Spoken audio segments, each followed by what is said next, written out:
ಬಲ್ಲ ಮೂಲಗಳಿಂದ ಬಂದ ಮಾಹಿತಿ ತೆರೆಮರೆ ನಾಟಕದಲ್ಲಿ ಕಂಡಿದ್ದು ಕೇಳಿದ್ದು ರಾಜಕೀಯ ಪಕ್ಷಗಳ ಒಳಗೊಂದು ಇಣುಕು ನೋಟ ಇದು ಒಳ ನೋಟ. ನಾನು ಶ್ರೀಪಾದ್ ಪಾಟೀಲ್. ಈಗ ಟಾಪ್ ಸ್ಟೋರೀಸ್ ಅನ್ನು ನೋಡ್ತಾ ಹೋಗೋಣ. Top story number 1, CM Ibrahim ಹಾಜಿರ್ ಹೋ. ಎಲೆಕ್ಷನ್ ಪ್ರಚಾರ ಸಭೆಯಲ್ಲಿ ಒಂದ್ ಕಡೆ ಬಸವಣ್ಣನ ವಚನಗಳನ್ನ ಹಾಡ್ತಾ ಯಡಿಯೂರಪ್ಪ ಹಾಜಿರ್ ಹೋ, ಗಾಲಿರೆಡ್ಡಿ ಹಾಜಿರ್ ಹೋ ಅಂತ ವ್ಯಂಗ್ಯ ಭಾಷಣ ಮಾಡ್ತಾ ಇದ್ದ ಭಾರಿ ಭಾಷಣಕಾರರಿಗೆ ಈಗ ಸಿಎಂ ಇಬ್ರಾಹಿಂ ಹಾಜಿರ್ ಹೋ ಅಂತ ಕರೆ ಬಂದಿರೋದು ಎಲ್ಲಿಂದ ನೋಡೋಣ. ಒಳನೋಟದ ಟಾಪ್ ಸ್ಟೋರಿ ನಂಬರ್ 1. ಇನ್ನು ಎರಡನೇ ಸ್ಟೋರಿ ಏನು ಅಂತಂದ್ರೆ, ಬಿಡದಿ ಹುಲಿ ಸದನದಲ್ಲಿ ಎಲ್ಲಿ, ಮನೆಯಲ್ಲಿ ಹುಲಿ ಬೀದಿಲಿ ಇಲಿ ಅನ್ನೋದು ಗಾದೆ ಮಾತು. ಆದರೆ ಅದೇ ದಾಟಿಯಲ್ಲಿ ಅದೇ ಗಾದೆ ಮಾತಿಗೆ ಸ್ವಲ್ಪ ಟ್ವಿಸ್ಟ್ ಕೊಟ್ಟು ಬಿಡದಿ ಹುಲಿ ಸದನದಲ್ಲಿ ಎಲ್ಲಿ ಅಂತ ನಮ್ಮ ಗೋವಿಂದಣ್ಣ ಕೇಳಿದ್ದು ಯಾಕೆ? ಅದಕ್ಕೆ ಉತ್ತರವನ್ನು ನಮ್ಮ ಗೋವಿಂದಣ್ಣ ಅವರೇ ಕೊಟ್ಟಿದ್ದಾರೆ. ಅದೇನದು ಉತ್ತರ ನೋಡೋಣ ಒಳನೋಟದ ಟಾಪ್ ಸ್ಟೋರಿ ನಂಬರ್ 2ರಲ್ಲಿ. ಈಗ ಟಾಪ್ ಸ್ಟೋರಿ ನಂಬರ್ 1. ಎಲೆಕ್ಷನ್ ಹತ್ರ ಬರ್ತಾ ಇದೆ ಅಂದ್ರೆ ತೆರೆಮರೆಯಲ್ಲಿ ಇರೋ ಕೆಲ ನಾಯಕರೆಲ್ಲ ಮುನ್ನೆಲೆಗೆ ಬರ್ತಾರೆ. ಅದರಲ್ಲೂ ಎಲೆಕ್ಷನ್ ಟೈಮಲ್ಲೇ ಹೆಚ್ಚು ಗಮನ ಸೆಳೆಯುವಂತ ನಾಯಕರ ಪೈಕಿ ಒಬ್ರು ಸಿಎಂ ಇಬ್ರಾಹಿಂ. ಯಡಿಯೂರಪ್ಪ ಹಾಜಿರ್ ಹೋ, ಹಾಲಪ್ಪ ಹಾಜಿರ್ ಹೋ ಅಂತ ಭಾಷಣ ಮಾಡ್ತಾ ಇದ್ದ ಭಾರಿ ಭಾಷಣಕಾರರಿಗೆ ಈಗ ಇಬ್ರಾಹಿಂ ಹಾಜಿರ್ ಹೋ ಅನ್ನುವಂತ ಕರೆ ಬಂದಿದ್ದು ಎಲ್ಲಿಂದ ನೋಡೋಣ ಒಳನೋಟದಲ್ಲಿ ನಮ್ ಗುಸುಗುಸು ಗೋವಿಂದಣ್ಣನ ಕಣ್ಣಿಂದ.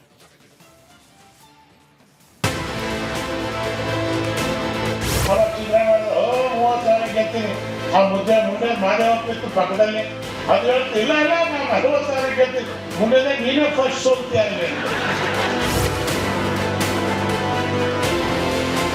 ಹೇಳ್ತಾ ಇದ್ದೀನಿ. ನಮಗೇನು ಹೆದರಿಕೆ ಇಲ್ಲ.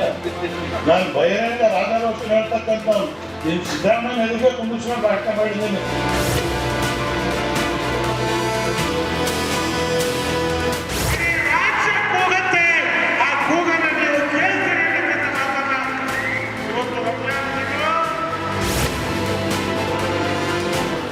ಹಾಗೆಲ್ಲ ಅಹಿಂದ ಅಂದ ಕೂಡಲೇ ಕಣ್ಮುಂದೆ ಬರ್ತಿದ್ದದ್ದು ಸ್ಟೇಜ್ ಮಧ್ಯದಲ್ಲಿ ಸಿದ್ದರಾಮಯ್ಯ, ಅವ್ರ ಪಕ್ಕ ಆ ಕಡೆ ಸತೀಶ್ ಜಾರಕಿಹೊಳಿ, ಈ ಕಡೆ ಸಿಎಂ ಇಬ್ರಾಹಿಂ, ಅವ್ರ ಅಕ್ಕಪಕ್ಕ ಮಹದೇವಪ್ಪ, ವೆಂಕಟೇಶ್, ಅವರು ಇವರು ಎಲ್ಲ ಆಮೇಲೆ ಉಳಿದವರೆಲ್ಲ ಈಗ ಮತ್ತದೇ ಟೀಮನ್ನ ಸೇರ್ಸೋಕೆ ಟ್ರೈ ಮಾಡ್ತಿರೋ ಹಂಗೆ ಕಾಣ್ತಿದೆ. ಎಲ್ರಿಗೂ ಬೇಕಾಗಿರೋದೇನೆ ಸೀಟು, ಅಧಿಕಾರ, ಹುದ್ದೆ. ಅದು ಸಿಗುತ್ತೆ ಅಂದರೆ ಅವರು ಬರ್ತಾರೆ ಇವರು ಬರ್ತಾರೆ ಅಂತ ಬರ್ತಾನೆ ನಮ್ಮ ಗೋವಿಂದಣ್ಣ ಯಾರೋ ಬರೋ ಸುದ್ದಿ ಹೇಳ್ತಾ ಬಂದರು. ಅರೇ ಗೋವಿಂದಣ್ಣ, ಯಾರು ಬರ್ತಾರೆ, ಎಲ್ಲಿಗೆ ಬರ್ತಾರೆ, ಯಾವಾಗ ಬರ್ತಾರೆ, ಯಾಕೆ ಬರ್ತಾರೆ, ಹೆಂಗೆ ಬರ್ತಾರೆ? ಟೈಮ್ ಸಂಜೆ 4:15 ಆಯಿತು ಅಂದರೆ ಒಳನೋಟದಲ್ಲಿ ಗುಸುಗುಸು ಗೋವಿಂದಣ್ಣ ಬರ್ತಾರೆ ಅಂತ ಕಾಯ್ತಿರೋರಿಗೆ ನೀವು ಸ್ವಲ್ಪ ಬಿಡಿಸಿ ಹೇಳಿದರೆ ಆಗ ಎಲ್ಲರೂ ನೋಡ್ತಾರೆ. ಸೊ ಸ್ವಲ್ಪ ಎಳೆಯಾಗಿ ಬಿಡಿಸಿ ಹೇಳಿ ಗೋವಿಂದಣ್ಣ ಅಂತ ಕೇಳಿದಾಗ ಬಾಯಿ ಬಿಟ್ಟರು ನೋಡಿ ಹಳೆ ಅಹಿಂದ ಮರಳಿ ಒಗ್ಗೂಡಿಸೋ ಪ್ರಯತ್ನದ ಕಥೆಯನ್ನ.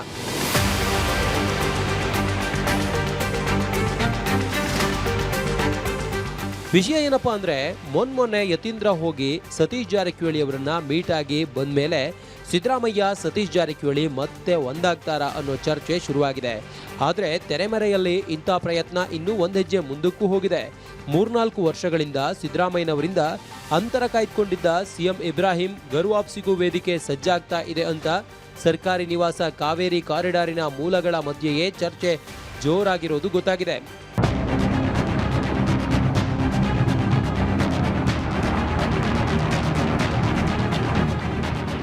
ಬೆನ್ಸನ್ ಟೌನಿನ ಭಾರಿ ಭಾಷಣಕಾರರ ನಿವಾಸದ ಮೂಲಗಳ ಪ್ರಕಾರ ಈಗಾಗಲೇ ಸಿದ್ದರಾಮಯ್ಯ ಹಾಗೂ ಸಿಎಂ ಇಬ್ರಾಹಿಂ ಮಧ್ಯೆ ಒಂದು ಸುತ್ತಿನ ಮಾತುಕತೆ ನಡೆದಿದೆ. ಇನ್ನೆರಡು ದಿನಗಳಲ್ಲಿ ಮತ್ತೊಂದು ಸುತ್ತಿನ ಸಭೆಯೂ ಆಗೋದಿದೆ. ಎಂಎಲ್ಸಿ ಸೀಟು ಕೊಟ್ಟರೆ ಸಿಎಂ ಇಬ್ರಾಹಿಂ ಕಾಂಗ್ರೆಸ್ ಪಕ್ಷಕ್ಕೆ ಬರೋಕೆ ರೆಡಿ ಆಗಿದ್ದಾರಂತೆ. ಆದರೆ ಇಬ್ರಾಹಿಂ ಅವರನ್ನೇ ನೇರವಾಗಿ ಕೇಳಿದ್ರೆ ಬರೀ ಸ್ಥಾನಮಾನ ಅಷ್ಟೇ ಅಲ್ಲ, ಗೌರವ ಕೂಡ ಕೊಟ್ಟರೆ ಒಂದ್ ಕೈ ನೋಡಬಹುದು ಅಂದಿದ್ದಾರೆ. ಇಷ್ಟೆಲ್ಲದರ ಮಧ್ಯೆ ಇಬ್ರಾಹಿಂ ಅವರು ಮತ್ತಿಬ್ಬರು ಪ್ರಮುಖ ನಾಯಕರನ್ನ ಭೇಟಿ ಆಗೋಕೆ ಮುಹೂರ್ತ ಫಿಕ್ಸ್ ಮಾಡಿಕೊಂಡಿದ್ದಾರೆ. ಅದ್ಯಾರಪ್ಪ ಅಂದ್ರೆ,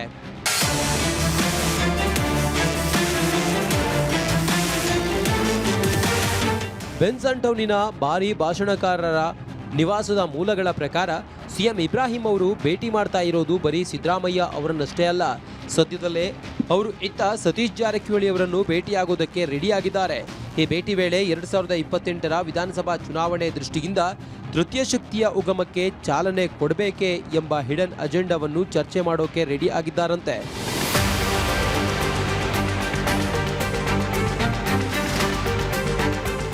ಈತ ವಿಧಾನಸೌಧದ 3ನೇ ಹಾಗಿದ್ರೆ ಸದ್ಯಕ್ಕಿನ ಪ್ರಶ್ನೆ ಏನಂತಂದ್ರೆ ಸಿಎಂ ಇಬ್ರಾಹಿಂ ಅವರು ಮರಳಿ ಗೂಡಿಗೆ ಬರ್ತಾರಾ, ಗರ್ ವಾಪಸಿ ಆಗತ್ತಾ ಅನ್ನುವಂತಹ ಪ್ರಶ್ನೆ ಇದೆ. ತೆರೆಮರೆಯಲ್ಲಿ ಇಬ್ರಾಹಿಂ ಜೊತೆ ಮಾತುಕತೆ ಈಗಾಗಲೇ ನಡೆದಿದೆ ಅನ್ನುವಂಥ ವಿಚಾರ ಗೊತ್ತಾಗ್ತಾ ಇದೆ. ಸಿದ್ದರಾಮಯ್ಯ ಆಪ್ತರಿಂದ ಸಿಎಂ ಇಬ್ರಾಹಿಂ ಜೊತೆಗೆ ಸಮಾಲೋಚನೆಯೂ ಕೂಡ ಈಗಾಗಲೇ ಒಂದು ಹಂತಕ್ಕೆ ಬಂದು ನಿಂತಿದೆಯಂತೆ. ಈಗಾಗಲೇ ಒಂದು ಸುತ್ತಿನ ಮಾತುಕತೆ ಮುಗಿದಾಗಿದೆ ಅನ್ನುವಂಥ ವಿಚಾರವೂ ಗೊತ್ತಾಗ್ತಿದೆ ನೋಡಿ.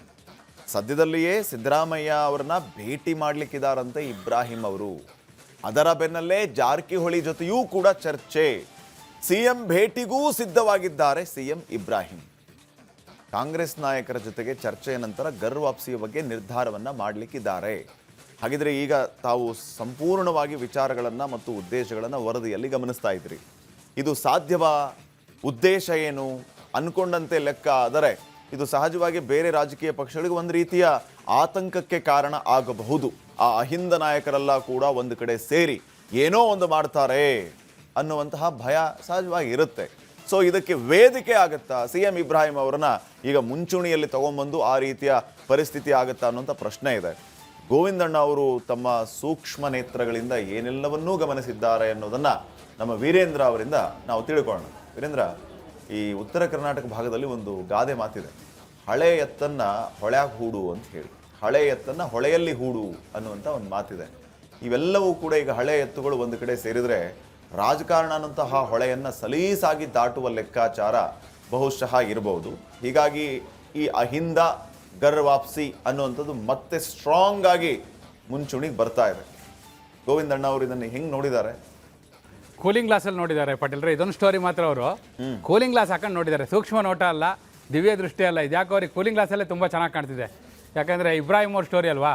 ನೀವು ಕೂಲಿಂಗ್ ಗ್ಲಾಸ್ ಇಲ್ದೇ ಇರೋ ಇಬ್ರಾಹಿಂ ಅವ್ರನ್ನ ನೋಡಿದ್ದೀರಾ ಪಾಟೀಲ್ರೆ ನೀವು? ಇಲ್ಲ, ನೋಡಿಲ್ಲ. ಒಂದ್ಸರಿ ನೋಡಿದ್ದೆ. ಟೋಪಿ ಇಲ್ದಿರೋ ವಾಟಾಳ್ ನಾಗರಾಜ್ ಅವ್ರು ನೋಡಿದ್ದೀರಾ? ಇಲ್ಲ. ಅದು ಒಂದು ಸ್ಟೋರಿ ಆಗಿತ್ತು. ಒಂದ್ಸರಿ ಟೋಪಿ ಜಾರಿ ಬಿದ್ದುಬಿಟ್ಟಿತ್ತು. ಅದು ಬಾರಿದು, ಅದೊಂದು ಸೆಕೆಂಡ್ ವಿಷುವಲ್ಲು ಇಡೀ ದಿನ ಓಡಿತ್ತು. ಅದು ಬೇರೆ ವಿಷಯ ಬಿಡಿ.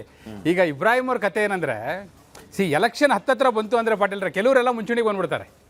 ಎಲೆಕ್ಷನ್ ಹತ್ತತ್ರ ಬಂತು ಅನ್ನೋಷ್ಟೊತ್ತಿಗೆ ಕೆಲವು ನಾಯಕರೆಲ್ಲ ಅವರೆಲ್ಲ ಇರಲೇಬೇಕು. ಈ ಆಸ್ಥಾನ ಕಲಾವಿದರು ಅಂತಾರೆ, ಗೊತ್ತಾ ಪಾಟೀಲ್ರೆ? ಅಂಥವ್ರು ಒಬ್ಬೊಬ್ರು ಇರ್ತಾರೆ. ಅಂಥದ್ರಲ್ಲಿ ಸಿಎಂ ಇಬ್ರಾಹಿಂ ಅವರು ಮುಂಚೂಣಿಯಲ್ಲಿರೋರು. ಅವ್ರ ಭಾಷಣ ಯಾರು ಮರೀತಾರೆ ಹೇಳಿ ನೋಡೋಣ. ಈಗ ನಾವು ಕೊಟ್ಟಿದ್ದೀವಲ್ಲ ಟೈಟ್ಲು, ಸಿಎಂ ಇಬ್ರಾಹಿಂ ಹಾಜಿರ್ ಹೋ. ಅದು ಯಾರು? ಆ ಡೈಲಾಗೇ ಇಬ್ರಾಹಿಂ ಅವ್ರದ್ದು. ಅದೊಂದು ಭಾಳ ವೈರಲ್ ಆಗಿದ್ದಂಥ ಭಾಷಣ. ಯಡಿಯೂರಪ್ಪ ಹಾಜಿರ್ ಹೋ, ಹರ್ತಾಳ್ ಹಾಲಪ್ಪ ಹಾಜಿರ್ ಹೋ ಅಂತ ಇದೇ ಸಿಎಂ ಇಬ್ರಾಹಿಂ ಅವರು ಹೇಳಿದ್ದದು. ಯಾವಾಗ BJP ಸರ್ಕಾರ ಈಗ 2008ರಿಂದ 2013 ನಡುವೆ ಅಧಿಕಾರ ಮಾಡಿದ ನಂತರ ಏನೆಲ್ಲ ಆಯ್ತಲ್ಲ, ಅವಾಗ ಯಾರ್ಯಾರೆಲ್ಲ ಜೈಲಿಗೆ ಹೋಗಿ ಬಂದರು, ಯಾರ್ಯಾರೆಲ್ಲ ಕೇಸಲ್ಲಿ ಸಿಗಾಕೊಂಡ್ರು, ಅದನ್ನ ಹೇಳ್ತಾ ಅವ್ರು ಹೇಳಿದ್ದು. ಅಂದರೆ ಅವ್ರ ಭಾಷಣ ಅಷ್ಟರ ಮಟ್ಟಿಗೆ ಅಂದರೆ ಜನರನ್ನ ಸೆಳೆಯುವಂಥ ಭಾಷಣ. ಅದರಲ್ಲಿ ಎರಡನೇ ಮಾತಿಲ್ಲ. ಮತ್ತು ಅವ್ರ ವಚನಗಳು ಭಾಷಣದಲ್ಲಿ ನಾವು ನೀವು ಹೇಳೋಕ್ಕಾಗಲ್ಲ, ಅಷ್ಟು ಚೆನ್ನಾಗಿ ವಚನ ಹೇಳ್ತಾರೆ ಪಾಟೀಲ್ರ ಅವರು. ಅಂಥ ಅದ್ಭುತವಾದ ವಚನ ಅವ್ರ ಬಾಯಿಂದ ನಾವು ಕೇಳಿದ್ದೀವಿ. ಈಗ ಏನಕ್ಕೆ ಅಂದರೆ ವಿಷಯ, ಈಗ ಸ್ಟೋರಿ ಕೊಡ್ತಾ ಇದ್ದೀವಿ. ಭಗವದ್ಗೀತೆನೂ ಚೆನ್ನಾಗಿ ಹೇಳ್ತಾರೆ. ಹೌದು, ಶ್ಲೋಕಗಳು ಕೂಡ ಅದ್ಭುತವಾಗಿ ಹೇಳ್ತಾರೆ. ನಿಜ ನೀವು ಹೇಳಿದ್ದು. ಏನಂದರೆ ಈ ಸೆಪ್ಟೆಂಬರ್ 6ನೇ ತಾರೀಕಿಗೆ ಒಂದು ಹಿಂದುಳಿದ ವರ್ಗಗಳ ಒಕ್ಕೂಟದ 25ನೇ ವರ್ಷದ ರಜತ ಮಹೋತ್ಸವ ಕಾರ್ಯಕ್ರಮ. ಸಿದ್ದರಾಮಯ್ಯನವರು ಅದನ್ನು ಈಗ ಮತ್ತೆ ವಾಪಸ್ ಟ್ರ್ಯಾಕಿಗೆ ಮರಳಲಿಕ್ಕೆ ಬಳಸ್ಕೊತಾ ಇದ್ದಾರೆ ಅಂತ ಎಲ್ಲ ಚರ್ಚೆ ಆಗ್ತಾ ಇದೆ. ಅದೇ ಕಾರಣಕ್ಕಾಗಿ ಯತೀಂದ್ರ ಅವ್ರು ಮೊನ್ನೆ ಹೋಗಿ ಸತೀಶ್ ಜಾರಕಿಹೊಳಿ ಅವ್ರನ್ನ ಭೇಟಿಯಾಗಿ ಬಂದಿದ್ದು ಸುದ್ದಿ ಆಯಿತು ಪಾಟೀಲ್ರೆ. ಆದರೆ ಸುದ್ದಿ ಆಗದೆ ಇದ್ದಿದ್ದೇನಪ್ಪ ಅಂದರೆ, ಇಬ್ರಾಹಿಂ ಅವರು ಕೂಡ ಅದೇ ಟ್ರ್ಯಾಕಲ್ಲಿ ಈಗಾಗಲೇ ಹೆಜ್ಜೆ ಇಟ್ಟುಬಿಟ್ಟಿದ್ದಾರೆ ಮತ್ತು ಒಂದು ಸುತ್ತಿನ ಮಾತುಕತೆಯೂ ಆಗಿದೆ ಅಂತ. ಸಿದ್ದರಾಮಯ್ಯನವ್ರ ಜೊತೆ ಸ್ವತಃ ಇಬ್ರಾಹಿಂ ಅವರು ಒಂದು ರೌಂಡ್ ಮಾತುಕತೆ ಮುಗಿಸ್ಬಿಟ್ಟಿದ್ದಾರೆ. ಅವರೇ ಹೇಳಿದ ಪ್ರಕಾರ ಇನ್ನು 2 ದಿನದಲ್ಲಿ ಮತ್ತೊಂದು ರೌಂಡ್ ಮಾತುಕತೆ ಆಗೋದಿದೆ. ಸಿದ್ದರಾಮಯ್ಯವ್ರನ್ನ ಅವ್ರು ಭೇಟಿ ಆಗ್ತಾ ಇದ್ದಾರೆ. ಅದಾದಮೇಲೆ ಸತೀಶ್ ಜಾರಕಿಹೊಳಿ ಅವ್ರನ್ನೂ ಭೇಟಿ ಆಗ್ತಾ ಇದ್ದಾರೆ. ಏನು ಹಾಗಾದರೆ ಮುಂದೇನು ಅಂದರೆ, ಇರೋದು 2 ಆಯ್ಕೆಗಳು ಪಾಟೀಲ್ರೆ. ಒಂದು, ಕಾಂಗ್ರೆಸ್ಗಲ್ಲೇ ಅಂದರೆ ಕಾಂಗ್ರೆಸ್ಸಿಗೆ ವಾಪಸ್ ಗರ್ ವಾಪಸಿ ಮಾಡಿಬಿಟ್ಟು ಮರಳಿ ಗೂಡಿಗೆ ಬಂದು ಕಾಂಗ್ರೆಸ್ಸಲ್ಲಿ ಅವರಂದರೆ ಒಂದು MLC ಸ್ಥಾನ ಅನ್ನೋದು ಚರ್ಚೆ ಆಗ್ತಾ ಇದೆ. ಈಗ ಅವರು ಹೋಗಿದ್ದು ಕೂಡ ಅಂಥ MLC ಸ್ಥಾನ ಬಿಟ್ಟೇ ಹೋಗಿದ್ದು. ಈಗ ವಾಪಸ್ ಬರಬೇಕಿದ್ರು ಅದೇ MLC ಸ್ಥಾನದ ಚರ್ಚೆ ಆಗ್ತಾ ಇದೆ. ಅವ್ರು ಬರೋದಿದ್ರೆ MLC ಆಗಿ ತಗೋಬೇಕು ಅನ್ನೋ ಡಿಸ್ಕಷನ್ನು ಇದೆ.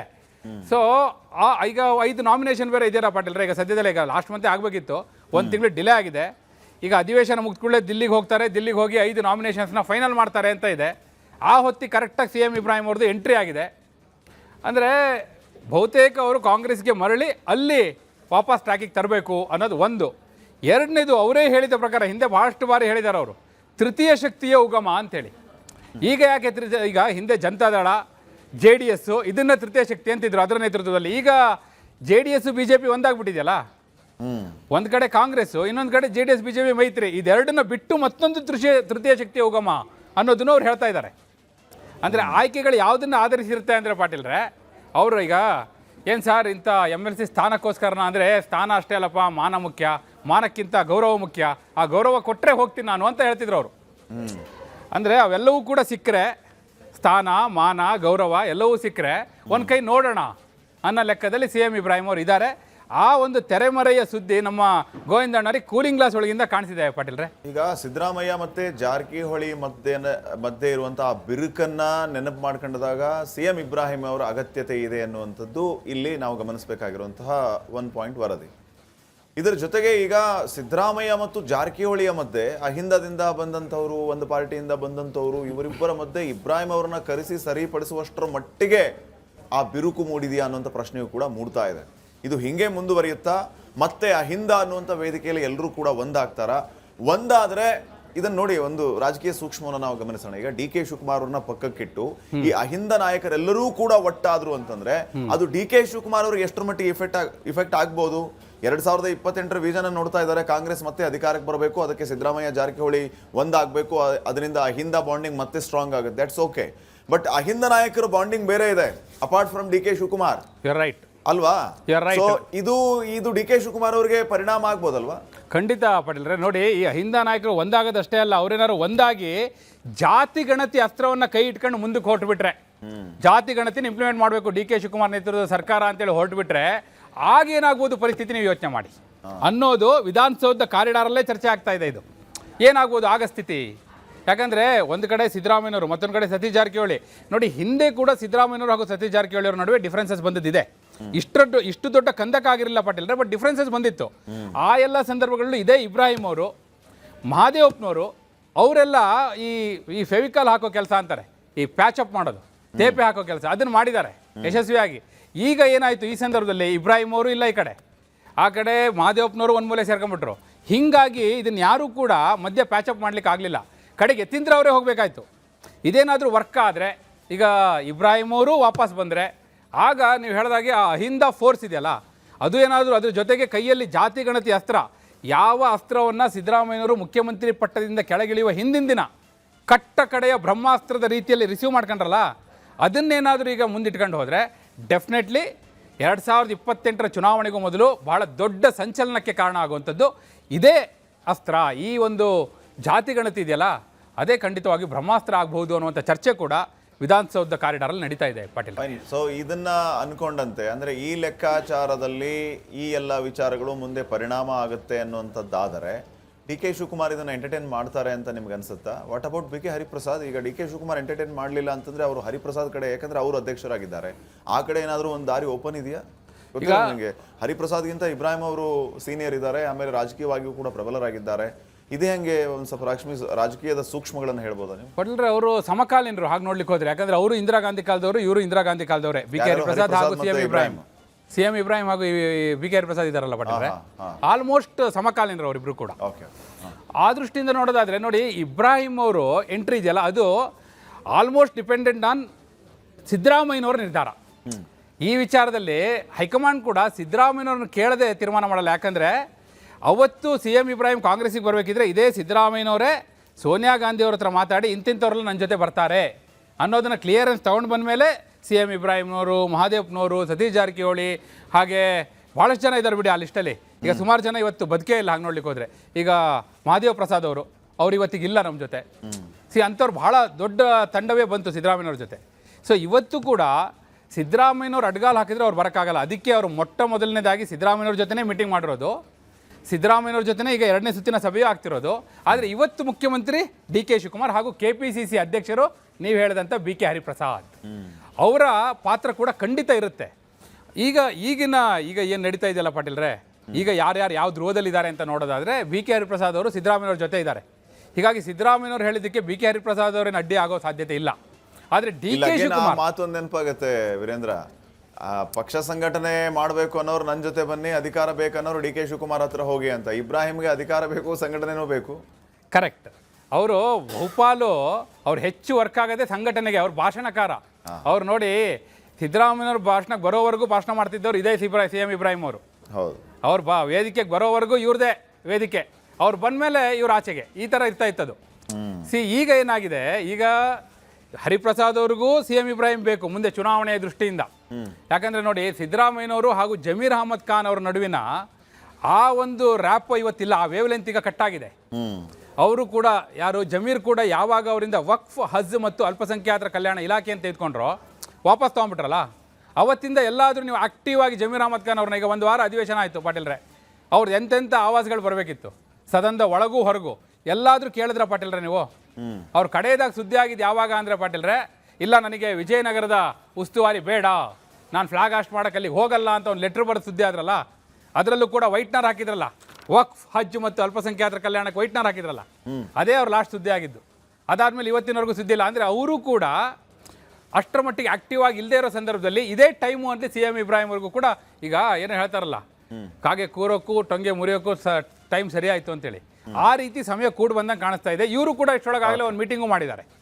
ಸೊ ಬಹುತೇಕ ಇನ್ನು ಕೆಲವೇ ದಿನಗಳಲ್ಲಿ ಈ ಬಗ್ಗೆ ಒಂದು ತೀರ್ಮಾನ ಆಗುತ್ತೆ. ಹಾಗಾದರೆ DK ಶಿವಕುಮಾರ್ ಅವ್ರ ಹತ್ರ ಯಾಕೆ ಮೀಟಿಂಗ್ ಮಾಡಕ್ಕೆ ಹೋಗ್ತಿದ್ದಾರೆ ಅಂತೇಳಿ ಅದೊಂದು ಪ್ರಶ್ನೆ ಇದೆಯಲ್ಲ. ಈಗ ಸತೀಶ್ ಜಾರಕಿಹೊಳಿ, ಸಿದ್ದರಾಮಯ್ಯ ಇವ್ರ ಹತ್ರ ಎಲ್ಲ ಓಕೆ, DK ಶಿವಕುಮಾರ್ ಅವ್ರ ಹತ್ರ ಯಾಕೆ ಮೀಟಿಂಗು ಅಂದರೆ ಅವ್ರಿಗೆ ಗೊತ್ತಿದೆ ಇವತ್ತು ಮುಖ್ಯಮಂತ್ರಿ ಯಾರಿದ್ದಾರೆ ಅವ್ರದ್ದು ಕೂಡ ಅಪ್ರೂವಲ್ ಬೇಕು ಅನ್ನೋದು ಗೊತ್ತಿದೆ. ಹೀಗಾಗಿ ಅವ್ರ ಹತ್ರನೂ ಕೂಡ ಅವ್ರು ಮಾತುಕತೆ ಮಾಡ್ತಾ ಇದ್ದಾರೆ ಪಾಟೀಲ್ರೆ. ಇವೆಲ್ಲವೂ ಕೂಡ ಗುಸುಗುಸು ಗೋವಿಂದಣ್ಣರಿಗೆ ವಿಧಾನಸೌಧದ ಕಾರಿಡಾರಲ್ಲಿ ಕೇಳಿರೋ ಮಾತುಗಳು ಪಾಟೀಲ್ರೆ. ಈಗ ಗೋವಿಂದಣ್ಣವರಿಗೆ ನೀವು ಕೂಲಿಂಗ್ ಗ್ಲಾಸ್ ತೆಗೆ ಕೇಳಿ, ನೆಕ್ಸ್ಟ್ ಹೋಗ್ತೀವಿ, ಅದನ್ನು ಕೂಲಿಂಗ್ ಗ್ಲಾಸ್ ಇಂದ ಹೇಳಕ್ಕೆ ನೋಡಕ್ಕೆ ಆಗಲ್ಲ. ನೆಕ್ಸ್ಟ್ ಅವರಿಗೆ ಅವ್ರು ತೆಗೆದಿರ್ತಾರೆ ಪಾಟೀಲ್ರೆ. ಎರಡನೇ ಸ್ಟೋರಿಗೆ ಹೋಗೋಣ. ಎಸ್, ಬೀದಿಲಿ ಮಾಡಿದ್ದ ಬಿಡದಿ ಹೋರಾಟ ಸದನದಲ್ಲಿ ಮಾತ್ರ ಪೂರ್ತಿ ಸೈಲೆಂಟಾ? ಇದ್ಯಾಕೆ ಈ ಪ್ರಶ್ನೆ ಅಂದ್ರೆ, ಬಿಡದಿನ ಯಾವುದೇ ಕಾರಣಕ್ಕೂ ಬಿಡಲ್ಲ ಅಂತಿದ್ದ JDS ನಾಯಕರು ನಾಗೇಂದ್ರ ರಾಜೀನಾಮೆ ಜಪದಲ್ಲಿ ದೋಸ್ತಿ BJP ಹೋರಾಟಕ್ಕೆ ಜೈ ಎಂದಿದ್ಯಾಕೆ? ಒಳಗೊಳಗೆ ನಡೆದಿದ್ದೇನು ನೋಡೋಣ ಒಳನೋಟದಲ್ಲಿ.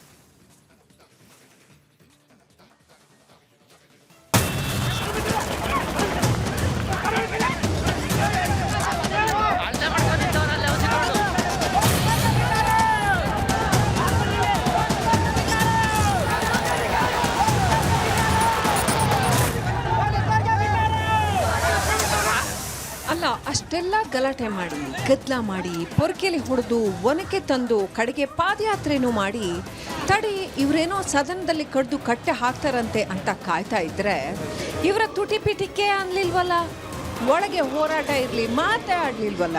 ಆ ಕಡೆ CM ನೀವು ಬಿಟ್ರು ನಾವು ಬಿಡಲ್ಲ, ಯಾವ ಕಾರಣಕ್ಕೂ ಯೋಜನೆ ಕೈ ಬಿಡಲ್ಲ ಅಂತ ಡೈರೆಕ್ಟಾಗೆ ಹೇಳಿದ್ರು, ಇವ್ರು ಮಾತ್ರ ಒಂದೇ ಒಂದು ಮಾತೇ ಆಡ್ಲಿಲ್ವಲ್ಲ. ಇನ್ನೇನು ಮುಗ್ದೆ ಹೋಯ್ತಲ್ಲ, ಆ ಹೋರಾಟದ ಬಗ್ಗೆ ಮಾತೇ ಇಲ್ದಂಗಾಯ್ತಲ್ಲ ಅಂತ ಮತ್ತೆ ಅದೇನೇನೋ ಪ್ರಾಸ ಮಾತಾಡ್ತಾ ಎಂಟ್ರಿ ಕೊಟ್ಟರು ನಮ್ಮ ಗೋವಿಂದಣ್ಣ. ಅರೆ ಗೋವಿಂದಣ್ಣ, ನೀವು ಏನೇ ಪ್ರಾಸ ಹೇಳಿದ್ರು ಈ ವಿಷಯದಲ್ಲಿ ನೀವು ನನ್ನ ಕನ್ಫ್ಯೂಸ್ ಮಾಡೋಕ್ಕಾಗಲ್ಲ ಬಿಡಿ. ವಿಷಯ ಏನು ಅಂತ ಗೊತ್ತಾಯ್ತು ಬಿಡಿ. ನೀವಿವತ್ತು ಹೇಳ್ತಿರೋ ವಿಷಯ ಬಿಡದಿ, ಅದು ಸರಿ, ಆದರೆ ಅದೇನೋ ಮುಗ್ದೇ ಹೋಯ್ತು ಅಂತಿದ್ದೀರಲ್ಲ, ಅದೇನು ಮುಗ್ದೋಯ್ತು? ಯಾರು ಮುಗಿಸಿದ್ರು? ಯಾರನ್ನು ಮುಗಿಸಿದ್ರು? ಸ್ವಲ್ಪ ಬಿಡ್ಸಿ ಹೇಳಿ ಗೋವಿಂದಣ್ಣ ಅಂತ ಕೇಳಿದಾಗ ಬಾಯ್ ಬಿಟ್ರು ನೋಡಿ ಸದನದಲ್ಲಿ ಮುಗಿದ ಬಿಡದಿ ಕಥೆ.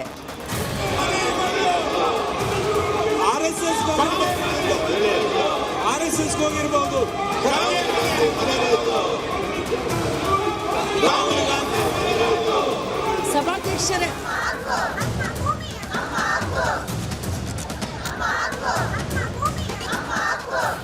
ವಿಷಯ ಏನಪ್ಪಾ ಅಂದ್ರೆ, ವಿಧಾನಮಂಡಲದ ಅಧಿವೇಶನದ 13ನೇ ತಾರೀಖೇ ಶುರುವಾಯಿತು. ಅಧಿವೇಶನ ಶುರುವಾಗಿ 11 ದಿನ ಆದರೂ ಸದನದಲ್ಲಿ ಬಿಡದಿ ವಿಷಯ ಯಾವುದೇ ಕಾರಣಕ್ಕೂ ಬಿಡಲ್ಲ ಅಂತಿದ್ದ JDS ನಾಯಕರು ಬಿಡದಿ ಹೋರಾಟದ ಬಗ್ಗೆ ಈ ಬಾರಿ ಕಲಾಪದಲ್ಲಿ ಚಕಾರ ಎತ್ತಿಲ್ಲ.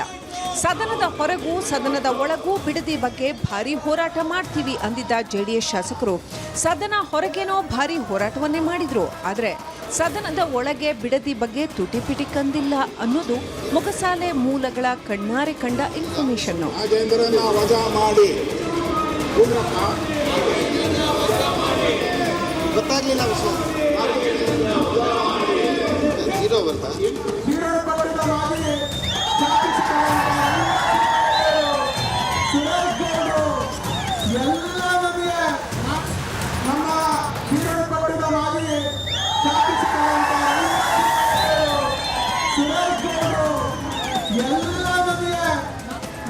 ಸದನದ ಹೊರಗೆ ಭಾರೀ ಹೋರಾಟ ಮಾಡಿ ಪಾದಯಾತ್ರೆ ಮಾಡಿ ಸಮಾವೇಶವನ್ನು ಮಾಡಿದ ಜೆಡಿಎಸ್ ನಾಯಕರು ಸದನದ ಒಳಗೆ ಯಾಕೆ ಹಿಂಗೆ ಸೈಲೆಂಟ್ ಆದ್ರು ಅಂತ ಕೇಳಿದ್ರೆ ಅದೇ ಮೊಗಸಾಲೆ ಮೂಲಗಳು ಹೇಳ್ತಿರೋದೇನಪ್ಪ ಅಂದ್ರೆ ಬಿಜೆಪಿಯವರು ನಾಗೇಂದ್ರ ರಾಜೀನಾಮೆ ತಗತೀವಿ, ಜೆಡಿಎಸ್ ಸಪೋರ್ಟ್ ಮಾಡಬೇಕು ಅಂತ ಹೈಕಮಾಂಡ್ ನಾಯಕರಿಂದಲೇ ಹೇಳಿಸಿದ್ದೇ ಕಾರಣವಂತೆ.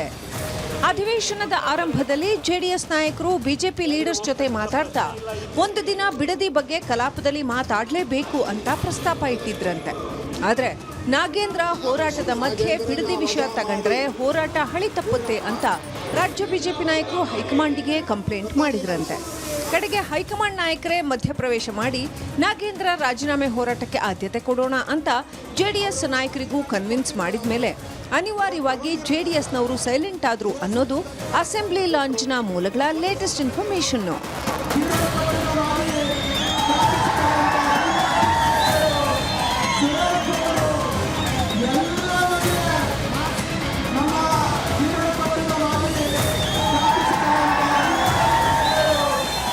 ಸರಿ, ಹಂಗಾದ್ರೆ ಇಲ್ಲಿವರೆಗೂ ನಾಗೇಂದ್ರ ಹೋರಾಟ ಆಯಿತು. ನಾಗೇಂದ್ರ ಹೋರಾಟ ಮುಗಿದ ಮೇಲೆ ಬಿಡದಿ ಹೋರಾಟವನ್ನ ಬಿಡದೆ ಸದನದಲ್ಲಿ ತಗೋಬೋದಲ್ಲ ಅನ್ನೋ ಪ್ರಶ್ನೆಯು ಅದೇ ಲಾಂಚ್ನಲ್ಲೇ ಚರ್ಚೆ ಆಗಿದ್ದನ್ನ ಅದೇ ಮೂಲಗಳು ಕಿವಿಯಾರೆ ಕೇಳಿಸಿಕೊಂಡಿವೆ. ಆದರೆ ಈಗ ಅಲ್ಲೇ ಲಾಂಚ್ ಪಕ್ಕದಲ್ಲೇ ಇರೋ ದೊಡ್ಡ ಕುರ್ಚಿ ಅವರ ಕಚೇರಿಯ ಮೂಲಗಳಿಂದ ಬರ್ತಿರೋ ಇನ್ಫಾರ್ಮೇಶನ್ನೇ ಬೇರೆ. ಆ ಸೋರ್ಸ್ ಪ್ರಕಾರ ನಾಳೆಯೇ ಅಧಿವೇಶನ ಮುಂದೂಡಿಕೆ ಆಗೋ ಚಾನ್ಸ್ ಇದೆಯಂತೆ. ಹಂಗೇನಾದ್ರೂ ಆದರೆ ಬಿಡದಿ ಹೋರಾಟದ ಬಗ್ಗೆ ಜೆಡಿಎಸ್ ಕಲಾಪದಲ್ಲಿ ಬಾಯಿ ಬಿಡುವ ಮುನ್ನವೇ ಅಧಿವೇಶನ ಮುಂದೂಡಿಕೆ ಆದಂತಾಗುತ್ತೆ ಅನ್ನೋದು ಅದೇ ಮೂಲಗಳ ಕಣ್ಣಿಂದ ನಮ್ಮ ಒಳನೋಟಕ್ಕೆ ಕಂಡಿದೆ. Welcome back Virendra. ಬಹುಶಃ ಈ ಬಿಡದಿ ಹೋರಾಟವನ್ನ ಎತ್ಕೊಂಡಿದ್ದಿದ್ರೆ ಬಹುಶಃ ಬಿಜೆಪಿ ಅವರು ಅನ್ಕೊಂಡಿರು ಅನ್ಸುತ್ತೆ ಇದು JDSಗೆ ಕ್ರೆಡಿಟ್ ಹೋಗುತ್ತೆ ಸಂಪೂರ್ಣವಾಗಿ. ಹಿಂಗಾಗಿ ಸದ್ಯಕ್ಕೆ ಬಿಡದಿಯನ್ನ ಸೈಡಲ್ಲಿಟ್ಟು ನಾಗೇಂದ್ರ ರಾಜೀನಾಮೆ ಬಗ್ಗೆಯೇ ನಾವು ಫೋಕಸ್ ಮಾಡೋಣ ಅಂತ ಅನ್ಕೊಂಡ್ರು ಅಂತ ಅನ್ಕೋಬಹುದು. ಇನ್ ಕೇಸ್ ಇದು ಲೆಕ್ಕಾಚಾರ ಅವ್ರು ಅನ್ಕೊಂಡಿದ್ದೇ ನಿಜ ಆದರೆ ಮೈತ್ರಿ ರಾಜಕಾರಣ ಎಲ್ಲಿಂದ ಬಂತು ಇಲ್ಲಿ? ಇದು ಭಿನ್ನ ವಿಭಿನ್ನ ರಾಜಕಾರಣ ಆಗಲ್ವಾ? ಅಲ್ಲ, ಈಗ ಎತ್ತು ಏರಿಗೆ ಕೋಣ ನೀರಿಗೆ ಅನ್ನೋದನ್ನ ನಾವು ಮೊನ್ನೆ ಬರ್ದಿದ್ದೆ ಪಾಟೀಲ್ರೆ. ಎತ್ತು ಆಫ್ ರೋಡಿಗೆ, ಕೋಣ ಸ್ವಿಮ್ಮಿಂಗ್ ಪೂಲಿಗೆ ಅಂತಲಿ ಆ ಲೆವೆಲಿಗೆ ಹೋಗಿದೆ. ನಾನು ಈ ರಿವರ್ಸ್ ಸ್ಕ್ರೀನ್ ಪ್ಲೇ ಥರ ಡೈರೆಕ್ಟ್ ಕ್ಲೈಮ್ಯಾಕ್ಸಿಗೆ ಬಂದ್ಬಿಡ್ತೀನಿ. ಯಾಕಂದ್ರೆ ಫುಲ್ ಸ್ಕ್ರೀನ್ ಪ್ಲೇ ಹೇಳೋಷ್ಟು ಟೈಮ್ ಇಲ್ಲ. ಕ್ಲೈಮ್ಯಾಕ್ಸ್ ಏನಪ್ಪ ಅಂದ್ರೆ ಈಗ ಬರ್ತಿರೋ ಒಂದು ಬ್ರೇಕಿಂಗ್ ನ್ಯೂಸ್ ಏನು ಗೊತ್ತಾ ಪಾಟೀಲ್ರೆ? ಇವತ್ತು ಅಥವಾ ನಾಳೆ, ಆದರೆ ಇವತ್ತೇ ಅಧಿವೇಶನ ಮುಂದೂಡಿಕೆ ಆಗ್ಬೋದು. ಸಂಡೇ ಅನಿರ್ದಿಷ್ಟಾವಧಿ ಮುಂದೂಡಿಕೆ ಆಗ್ಬೋದು ಅಥವಾ ನಾಳೆ ಆಗ್ಬೋದು ಅಂತ. ಇನ್ನು ಯಾವಾಗ ಇವ್ರು ಬಿಡದಿ ಬಗ್ಗೆ ಚರ್ಚೆ ಮಾಡ್ಲಿಕ್ಕೆ ಅವಕಾಶವೇ ಇಲ್ಲ ಅಂತ ಹೇಳೋದು ಈ ಕಾರಣಕ್ಕಾಗಿ. ಇಲ್ಲಪ್ಪ ನಾವು ನಾಗೇಂದ್ರನ ಆದ್ಮೇಲೆ ಮಾಡ್ತೀವಿ ಅನ್ನೋಕ್ಕೆ ಅವಕಾಶವೇ ಇಲ್ದಂಗೆ ಆಗೋಯ್ತಲ್ಲ. ಪ್ರಯಾರಿಟಿ ಮೇಲೆ ಇನ್ನು ಫ್ಯಾಕ್ಟ್ ಪಾಟೀಲ್ರೆ, ಕುಮಾರಸ್ವಾಮಿ ಅವರು ಮೊದಲು ಕೊಟ್ಟಂಥ ಸ್ಟೇಟ್ಮೆಂಟ್ ಏನು ಗೊತ್ತಾ? ಅಧಿವೇಶನ ಆರಂಭ ಆಗೋ ಮೊದಲು ನಮ್ಮ ಅಜೆಂಡಾ ಬಿಡದಿ, ಕಾವೇರಿ ಮತ್ತು ಬರ ಚರ್ಚೆ ಅಂತೇಳಿ. ಆ ಮೂರೂ ಚರ್ಚೆ ಆಗಲಿಲ್ಲ. ನಾಗೇಂದ್ರ ವಿಚಾರವಾಗಿ ಬಿಡದಿ, ಈಗ ಬಿಟ್ಟನೆಂದರೂ ಬಿಡದಿ ಮಾಯೆ ಅಂತಾರಲ್ಲ, ಈ ಬಿಡದಿ ಮಾಯೆಯಲ್ಲಿ JDS ಮಾಯ ಆಗೋಯ್ತು ಈ ವಿಚಾರ ಚರ್ಚೆ ಮಾಡೋ ವಿಚಾರದಲ್ಲಿ ಅನ್ನೋದು ಕ್ಲೈಮ್ಯಾಕ್ಸ್. ಬಿಡದಿ ಒಂದು ರೀತಿ. ಹಾಗೆ ಆಯ್ತು ಪಾಟೀಲ್ರೆ, you right. Thank you Veerendra.